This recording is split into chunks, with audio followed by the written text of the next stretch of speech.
بسم اللہ الرحمن الرحیم۔ السلام علیکم۔ وہ دھوپ تھی یا سایہ تھا، شادی کسی بھی لڑکی کے لیے اس کی زندگی کا سب سے اہم موقع ہوتا ہے۔ ہر لڑکی کے دل میں نئی زندگی کے حوالے سے نت نئے ارمان اور سہانے سپنے سجے ہوتے ہیں، لیکن دوسری جانب ایک ڈر بھی ہوتا ہے کہ نہ جانے اس کے نصیب میں کیا لکھا ہے۔ جن دنوں گھر میں میری شادی کی تیاریاں ہو رہی تھیں، میں بھی کچھ ایسے ہی متضاد جذبات کا شکار تھی۔ مجھے اپنے ہونے والے شوہر سے دلی وابستگی تھی، لیکن اپنی غربت کے خیال سے پریشان تھی۔ والدین مجھے جہیز نہیں دے سکتے تھے۔ اس پر تایا ابو نے کہا کہ اول تو جہیز کی ضرورت نہیں ہے، اور کسی چیز کی ضرورت ہوگی تو ہم خود بنا دیں گے، بس آپ شادی کی تیاریاں کریں۔ بتاتی چلوں کہ میری منگنی تایا زاد فہد سے ان دنوں ہو گئی تھی جب میں ابھی 9 برس کی تھی۔ تایا ابو شہر سے گاؤں شفٹ ہو گئے تھے اور عرصے تک میں اپنے منگیتر سے نہ مل سکی۔ اکثر سوچا کرتی تھی کہ نہ جانے اب فہد کیسے ہوں گے، شکل و صورت کیسی نکالی ہوگی، قد بھی اونچا لمبا ہو گیا ہوگا، مدت بعد دیکھوں گی تو حجاب آئے گا، دل کی دھڑکن تیز ہو جائے گی، شاید کے بعد بھی نہ کر پاؤں گی۔ بس ایسے ہی تصورات میں گم رہتی تھی۔ جب میں نے کالج میں داخلہ لیا وہ مجھے بیاہنے آ گئے۔ والدہ چاہتی تھیں تعلیم مکمل کر لوں تب رخصتی ہو، مگر ابو نے کہا کہ جب اس نے بیاہ کر گاؤں ہی جانا ہے تو میٹرک کرے یا بی اے پاس کر لے، کیا فرق پڑتا ہے، وہاں کون سی اسے نوکری کرنی ہے، ہانڈی چولہا ہی تو سنبھالنا ہے۔ گاؤں میں تایا کو چند ایکڑ زمین الاٹ ہو گئی تھی۔ وہ محنتی تھے، خود کاشتکاری کرتے تھے، لہٰذا تھوڑی سی زمین سے بھی خوشحال ہو گئے، جبکہ شہر میں رہ کر میرے والدین آسودہ حال نہ ہو پائے۔ یہاں پر مکان کرائے کا تھا اور مہنگائی زیادہ تھی، جبکہ والد صاحب کی تنخواہ کم تھی۔ ہمارا شمار غربا میں ہوتا تھا۔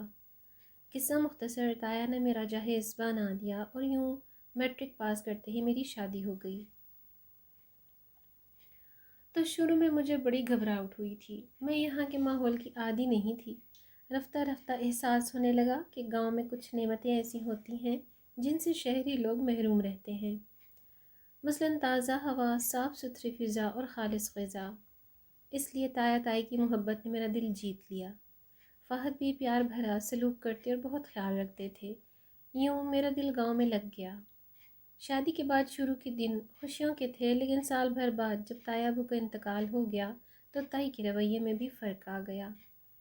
تایا مجھ سے بہت محبت کرتے تھے اور گھر بھر پر ان کا روب تھا، اس لیے تائی مجھ سے اچھا سلوک رکھنے پر مجبور تھیں، لیکن اب انہوں نے مجھ سے وہ کام لینے شروع کیے جو میں نے پہلے کبھی نہیں کیے تھے۔ بھینسوں کو چارہ ڈالتی، فرش سے ان کا گوبر صاف کرتی، باڑے کو روز دھوتی۔ دیہات میں گھر بڑے ہوتے ہیں، ہمارا آنگن بھی پکا نہیں تھا۔ بڑے گھر سے گھر میں جھاڑو لگاتی تو بال اور کپڑے دھول مٹی سے اٹ جاتے۔ غرض گھر کے تمام کام مجھے ہی کرنے پڑتے۔ پہلے ایک خادمہ تھی، جب وہ کسی وجہ سے ہمارے گھر کا کام چھوڑ گئی تو تائی نے مجھے خادمہ بنا دیا۔ سارے دن کے کام سے تھک کر چور ہو جاتی تو کبھی کبھی حرف شکایت زبان پر آ ہی جاتا۔ تب میں فہد سے شکوہ کرتی کہ آپ کی ماں مجھ پر ذرا بھی ترس نہیں کھاتی، کام کا اتنا سارا بوجھ ڈال دیا ہے کہ رات کو بدن کے درد سے سو نہیں پاتی ہوں۔ تب وہ جواب دیتے کہ گاؤں میں یہاں ہر عورت کو اتنا ہی کام کرنا پڑتا ہے، تم کوئی انوکھی نہیں ہو، میں تمہارے لیے مددگار کہاں سے لاؤں جو کام میں تمہارا ہاتھ بٹائے، کہو تو اور شادی کر کے تمہاری سوکن لے آؤں، وہی تمہاری مدد کر سکتی ہے۔ سوکن کا نام سن کر میں سہم جاتی تھی اور خدا سے دعا کرتی تھی کہ بے شک مشقت کرتی رہوں گی مگر مجھ پر کبھی سوکن نہ آئے۔ شادی کے سال بعد اللہ تعالیٰ نے صاحب اولاد کیا اور چاند سا بیٹا دیا، تو میں سب شکوے بھلا کر اس کی پرورش میں کھو گئی۔ اب تو فہد اور تائی بھی مجھ سے خوش رہنے لگے۔ شاید قدرت کو میری یہ خوشی منظور نہ تھی کہ مسرت عارضی ثابت ہوئی۔ ایک دن کا ذکر ہے، میں گندم پھٹک رہی تھی کہ میرا ننھا منا کمر گھٹنوں گھٹنوں چلتا ڈیوڑی سے باہر نکل گیا۔ گھر کے سامنے چھوٹی سی ندی تھی جو اپنی زمین کی آبپاشی کے لیے سسر نے کھدوائی تھی، اور اس میں ٹیوب ویل کا پانی آتا تھا۔ اس روز یہ ندی لبالب بھری ہوئی تھی کیونکہ پچھلی رات بھر ٹیوب ویل چلا تھا۔ ننھا کمر رینگتا ہوا ندی کے اندر جا پڑا۔ اس وقت بدقسمتی سے وہاں کوئی نہ تھا۔ بچہ سیکنڈوں میں اللہ کو پیارا ہو گیا۔ یہ حادثہ ایسا تھا کہ مجھ پر قیامت گزر گئی۔ لیکن اس سے بھی بڑی قیامت یہ ہوئی کہ ساس اور شوہر نے مجھ کو مورد الزام ٹھہرایا اور کہا کہ یہ حادثہ تمہاری غفلت کے باعث ہوا ہے۔ اس دن کے بعد سے میری تقدیر کا ستارہ غروب ہو گیا۔ 3 سال تک گود ہری نہ ہو سکی، تب ساس کے کہنے پر شوہر نے دوسری شادی کا فیصلہ کر لیا۔ میرے والدین کو پتہ چلا تو فہد کو دوسری شادی سے منع کیا۔ فہد نے ان کو یہ کہہ کر خاموش کرا دیا کہ میں آپ کی بیٹی کے حقوق پورے کروں گا اور اس کے پیار میں کوئی کمی نہ آنے دوں گا۔ پھر فہد نے ایسا ہی کیا۔ جس طرح نئی دلہن کے زیور اور کپڑے بنوائے، اسی طرح میرے لیے بھی دوبارہ اسی طرح بنوائے۔ میری سوکن نیاز بی بی میری پھپھی ذات تھی۔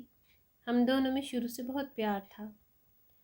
وہ میری سوکن بن کر گھر میں آ گئی تو میں نے اس سے کوئی جھگڑا نہ کیا۔ چونکہ شوہر ہم دونوں سے ایک سا سلوک رکھتا تھا، تبھی میں نے اسے قبول کر لیا اور ہم بہنوں کی طرح رہنے لگیں۔ نیاز بی بی شروع سے ہی دبلی پتلی اور نازک اندام تھی۔ جب اس پر میری طرح گھر کا بوجھ پڑا تو وہ بیمار رہنے لگی۔ جلد ہی یہ حقیقت سامنے آ گئی کہ وہ ٹی بی کے مرض میں مبتلا ہے۔ اسے مسلسل بخار رہنے لگا تھا۔ دوا دارو بھی لائے مگر نیاز بی بی دوائیاں باقاعدگی سے نہیں کھاتی تھی۔ تبھی علاج مؤثر نہ ہوا اور وہ چند ہفتوں کے اندر چل بسی۔ فہد کو اپنی دوسری بیوی کی موت کا بے حد صدمہ تھا۔ ہر وقت غمزدہ رہنے لگے۔ کھانا پینا کم کر دیا، یہاں تک کہ شب بیداری کی بیماری میں مبتلا ہو گئے۔ ہر وقت ایک ہی بات سوچنے لگے کہ نیازو کیسے مر گئی۔ پھر اچانک نہ جانے کیا ہوا، بہکی بہکی باتیں کرنے لگے اور مجھ پر جھوٹا الزام لگا دیا کہ تم نے نیازو کو زہر دے کر مار دیا ہے۔ روتی تھی اور قسمیں کھاتی تھی کہ میں نے اسے زہر نہیں دیا، مگر وہ میری قسموں کا بھی یقین نہیں کرتے تھے۔ رفتہ رفتہ انہوں نے رشتہ داروں اور گاؤں کے لوگوں سے بھی یہ کہنا شروع کر دیا کہ میری پہلی بیوی نے میری دوسری بیوی کو زہر دے کر مار دیا ہے۔ اب اکثر لوگ اس جھوٹ پر یقین کرنے لگے اور ہر کوئی مجھ سے نفرت کرنے لگا۔ لوگوں کا نفرت آمیز اور شک و شبے سے بھرا ہوا یہ رویہ میرے لیے بہت اذیت ناک بلکہ ناقابل برداشت تھا۔ یہ ایک ایسی سزا تھی جس کو جھیلنا میرے بس کی بات نہ تھی۔ اس پر ساس کی نفرت اور فہد کی بدسلوکی نے زندہ درگور کر دیا۔ اب میرے لیے جینے کی کوئی آس باقی نہ رہی۔ آئندہ بھی مسرت کی کومپل پھونٹنے والی نہ تھی۔ جی چاہتا تھا خودکشی کر لوں، بتا نہیں سکتی کہ یہ چند سال شک و شبہات کی بھٹی میں کیسے گزارے، لیکن میں مجبور تھی کہ میرا جینا مرنا اسی گھر سے وابستہ تھا۔ ہر لمحہ ہر آن فہد اور اس کی ماں یہ کہہ کر مجھے سولی پر رکھتے تھے کہ تم قاتلہ ہو، جیسے نیازوں کو زہر دیا ہے ہمیں بھی ایک دن زہر دے کر مار دو گی۔ ایک دن یوں ہی سوچو میں غمزدہ بیٹھی تھی کہ میرا بھائی آ گیا۔ وہ مجھے لینے آیا تھا۔ اس نے کہا میرے ساتھ شہر چلو کیونکہ ماں سخت بیمار ہے۔ میرے بھائی کو تائی اور فہد انکار نہ کر سکے، لیکن انہوں نے کوئی چیز مجھے لے جانے نہ دی اور میں خاموشی سے 3 کپڑوں میں اپنے بھائی کے ساتھ میکے آ گئی۔ میکے آنے کے 10 دن بعد والدہ وفات پا گئیں۔ والد صاحب تو 1 سال پہلے ہی چل بسے تھے اس دنیا میں، بس واحد سہارا بھائی کا رہ گیا تھا۔ جینا چاہتا تھا کہ لوٹ کے شوہر کے گھر جاؤں۔ ان لوگوں کے سلوک سے میرا دل ٹوٹ گیا تھا۔ حالات جو بھی ہوں، شادی شدہ عورت کب تک میکے میں رہ سکتی ہے؟ رشتہ دار باتیں بناتے ہیں، لوگ جینے نہیں دیتے۔ بھائی کو بھی آس پاس والے جتلاتے تھے کہ تم نے کیوں بیاہتا بہن کو روک رکھا ہے، یہ گھر گھرستی والی ہے، اسے شوہر کے گھر جانے دو۔ بھائی کسی کو کیا بتاتا کہ کیوں یہ اپنے گھر نہیں جاتی؟ میں نے سرسری اسے حال بتا دیا تھا، زیادہ کچھ کہتی تو وہ غم زدہ ہو جاتا۔ ایک روز خالہ آئیں جو میرے سسر کے گاؤں رہتی تھیں، بتایا کہ تمہاری تائی بہت بیمار ہے، اب تم گھر جاؤ، ان لوگوں کو تمہاری بہت ضرورت ہے۔ خالہ کے کہنے سے میں نے ان کے ساتھ گاؤں جانے کا فیصلہ کر لیا۔ جب ہم وہاں پہنچے میں نے خالہ سے کہا پہلے آپ میرے سسرال جا کر اطلاع کریں کہ میں یہاں آ گئی ہوں تاکہ فہد آ کر مجھے گھر لے جائیں۔ میں ان لوگوں کے رویے دیکھنا چاہتی ہوں۔ خالہ نے فہد کو بتایا کہ تمہاری بیوی میرے ساتھ آ گئی ہے، میرے گھر سے آ کر اسے لے جاؤ۔ اس نے جواب دیا ہرگز نہیں، میں اسے اب نہیں رکھوں گا، مجھے پروین پر اب اعتبار ہی نہیں رہا۔ اس نے نیازوں کو زہر دیا تھا، مجھے اور میری ماں کو بھی زہر دے گی۔ ہرگز میں اسے اپنے پاس نہیں رکھوں گا اور تیسری شادی کروں گا۔ خالہ نے آ کر بتایا کہ بیٹی اب تیری بھلائی ایسی میں ہے کہ تو ان کے پاس نہ رہے، تیرے شوہر کا دماغ چل گیا ہے، اسے وہن کی بیماری ہو گئی ہے، لگتا ہے کہ نیاز بی بی کی محبت اس کے دل میں بہت گہری تھی اور اب اس کی جدائی کے صدمے نے اس کی حواس مختل کر رکھے ہیں۔ ایسا نہ ہو کہ وہ تجھے کوئی نقصان پہنچا دے، میں تو پہلے ہی اس نتیجے پر پہنچ چکی تھی جس کا ادراک اب خالہ نے کیا تھا۔ دراصل میں کسی کو اپنا مسئلہ سمجھا سکتی تھی اور نہ اپنے حق میں قائل کر سکتی تھی۔ اب کیا راستہ رہ گیا تھا؟ یہ کہ یا تو فہد مجھے خود طلاق دے دے یا پھر میں عدالت سے طلاق لیتی، جس کو خلا کہا جاتا ہے، اور گاؤں میں یہ دونوں باتیں ہی معیوب سمجھی جاتی تھیں۔ خالہ نے مجھے اپنے گھر رکھ لیا، بولی جب تک کوئی حل نہیں نکلتا تم میرے پاس رہو۔ میں ان کے گھر رہنے لگی۔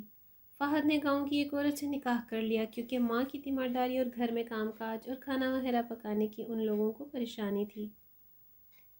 نکاح کے فوراً بعد فہد نے مجھے طلاق دے دی تو خالہ کے دیور نے ان پر دباؤ ڈالا کہ پروین کو طلاق ہو گئی ہے، لہٰذا اب اس کا نکاح میرے ساتھ کر دیں۔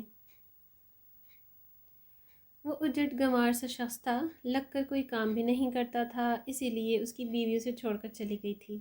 سننے میں آیا تھا کہ وہ بیوی کو مارتا پیٹتا بھی تھا۔ میں نے انکار کر دیا تو خالو نے مجھے اپنے گھر مزید رکھنے سے انکار کر دیا۔ تبھی خالہ نے میرے بھائی کو بلوایا کہ آ کر اپنی بہن کو لے جاؤ۔ میرا بھائی حسیب لینے آیا تو میں اس کے ہمراہ چلی گئی، لیکن بھابھی نے مجھے بوجھ جانا۔ وہ روز میرے بھائی سے الجھتی کہ اس کو کیوں لے آئے ہو؟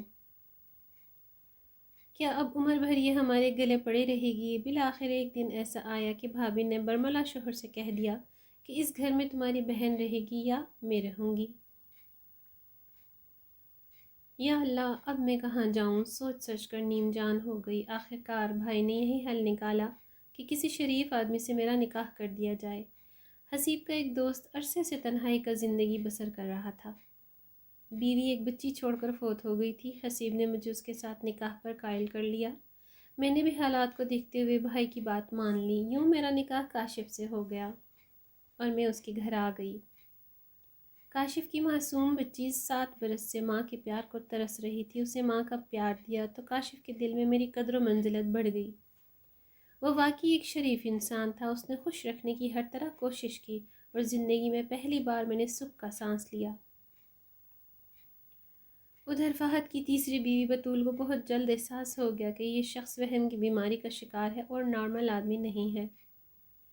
تائی کے سہارے اس عورت نے بمشکل 4 ماہ نکالے اور پھر میکے چلی گئی۔ اس نے طلاق کا مطالبہ کر دیا کیونکہ فہد کی عجیب و غریب باتوں سے وہ حد درجہ دہشت زدہ ہو گئی تھی۔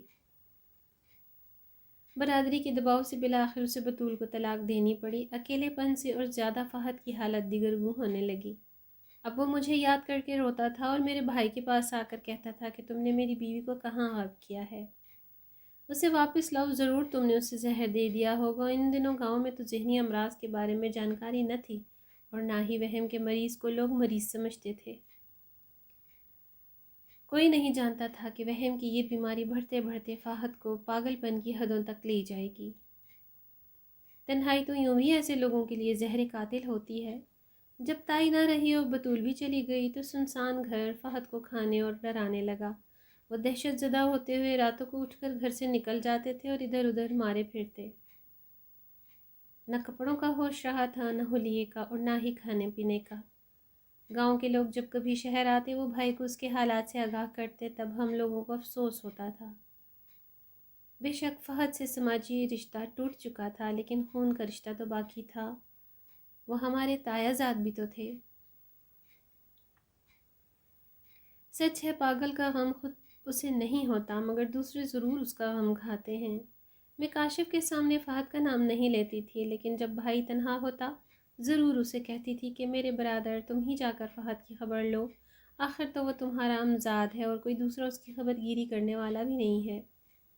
میرے اصرار پر ایک دن بھائی گاؤں گیا اور فہد کو تلاش کیا۔ وہ نہر کے کنارے بیٹھا تھا، اس حال میں کہ اسے دیکھ کر بھائی کی آنکھوں میں آنسو آ گئے۔ اس کے کپڑے میلے اور جگہ جگہ سے پھٹے ہوئے تھے، سر کے بال بھی میل سے پتلی پتلی رسیوں جیسے ہو گئے تھے۔ وہ دبلا زرد اور نحیف و ناتواں ہو رہا تھا۔ اس نے گلے میں میرا دوپٹہ لپیٹ رکھا تھا۔ جو ہی بھائی کو دیکھا فہد نے خوفزدہ ہو کر کہا، حسیب تم نے میری پروین کو غائب کر دیا، اسے زہر دے کر مار دیا ہے اور اب مجھے مارنے آئے ہو۔ زہر دینے آئے ہو، لیکن یاد رکھنا تم مجھے پکڑ نہیں سکو گے، میں تمہارے ہاتھ نہیں آؤں گا۔ دور رہو، مجھ سے دور رہو۔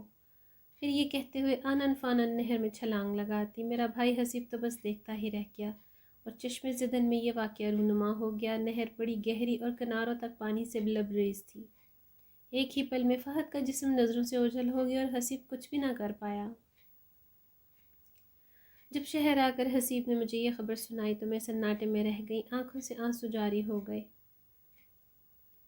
خود کو مجرم سمجھنے لگی کہ کاش میں ان کی ذہنی بیماری اور روحانی تکلیف کو سمجھ سکتی تو کبھی تنہا چھوڑ کر نہ آتی۔ جانتی نہ تھی کہ تنہائی ان کا ایسا انجام کر دے گی، لیکن جب تک انسان کو طوفان کی سمجھ آتی ہے، کنارہ دور جا چکا ہوتا ہے۔ میں بھی خود کو بیچ منجھدار میں سمجھتی رہی، جبکہ اصل بیچ منجھدار میں تو فہد تھے، جن کو بالآخر سوچوں کے گرداب نے نگل لیا۔ اس وقت انہیں کسی ہمدرد اور غمگسار کی ضرورت تھی، لیکن جب تک مجھے اس بات کا ادراک ہوا اس وقت تک بہت دیر ہو چکی تھی۔ آج بھی گاؤں کے لوگوں کو ذہنی بیماریوں کا کوئی ادراک نہیں ہے۔ ایسے مریضوں کو وہ پیروں فقیروں کے پاس یا درباروں پر لے جاتے ہیں۔ ان کا خیال ہوتا ہے کہ ان پر جنوں بھوتوں کا سایہ ہو گیا ہے۔ کاش کوئی ان کو یہ پہچان کرائے کہ ایسے لوگ نفرت کے نہیں، ہمدردی اور علاج کے مستحق ہوتے ہیں۔ کاش ہمارے دیہاتوں اور گاؤں میں بھی ایسے شفاخانے کھولے جائیں جہاں ذہنی امراض کے ماہر موجود ہوں، کیونکہ دیہاتوں میں اس قسم کے لوگ، خاص طور پر عورتیں، زیادہ ذہنی امراض کا شکار ہوتی ہیں، جن پر جعلی پیٹ جن نکالنے کے چکر میں اس قدر تشدد کرتے ہیں کہ بعض اوقات ان کی جان بھی چلی جاتی ہے۔